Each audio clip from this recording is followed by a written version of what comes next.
Donnie and Lyric and Landon, do you have, since Bob has traveled this road of Family Band, Teen Idol, and the works, which you guys are on, do you guys have any questions for Bob? Yeah, for me? I do. Oh, yes. So- I'll take Lyric in the back. Please raise your hand. So I was wondering, Bob, when did you start to play music? 7 years old. I got a guitar from my dad. He was overseas, came back and bought a 4-string guitar, not a ukulele, but it was a 4-string guitar. So at 7, I could do a C with 2 fingers, a G with 1 finger, and E minor with 2. And we just went off and running on some early songs. My brother Bill, he was 7 years old, 8 years old when he started. And then the two of us, by the time we were 12, at 12, we made $10 each playing for the Newport Women's Guild Luncheon. All the old women of Newport came to see the boys.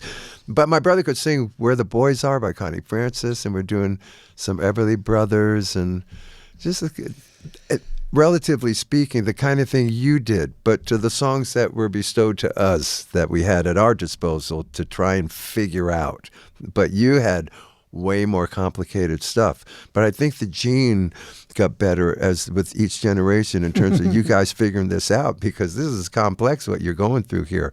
We're watching the Osmonds, on Andy Williams' show singing a cappella going, this is amazing. And then you try and do that, but you're... Their harmonies were crazy for little kids. It's Don't Worry Baby that blew me away in your age, but that's okay. That was just a shocker that was the first one I saw you do was Don't Worry Baby. But my brother and I were on a TV show in Cleveland, Ohio, when I was in the 5th grade and Bill was in the 6th, and we sang Baby Blue. You're not going to know the song, B-B-A-B-Y. And it was a competition show in Cleveland, and we were very young and wore suits, and we lost to a magician.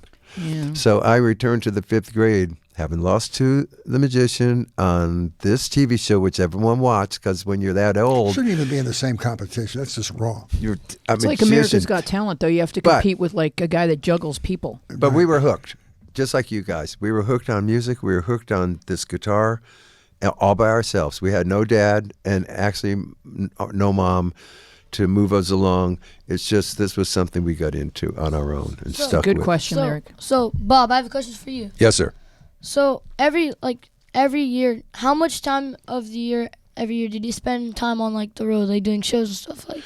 In the heyday, which was about 5 years, and most groups had about that back then, including us, 200 days a year. Most all year, because you guys love it. You want to be on the road. You want to have the hit that makes the summer tour of 1968 possible. Yeah. And then you're just thrilled to get out there. And if your happy places on stage and in the studio, and those are number 1 and 2 for all of my sister and my brothers, it was always that, then that's a good combination to be able to do that. Awesome. Nice. Yeah. Do you have a question, Don? Yeah. I was wondering how, when you were in the thick of it, rehearsing and things, how much time, how many hours a day were you required, or did you choose to rehearse? When you were, maybe before you made it, but yeah. when Every day, probably 3 hours, every day. And it wasn't, we didn't have a dad like you suggesting things to us. We did this because you wanted to. And so a few hours a day, learning cover tunes, and we were writing, and learning, but we always rehearsed. We always, even when you come off the road, we'd start rehearsing, you just did it. It was like part of a natural day to rehearse.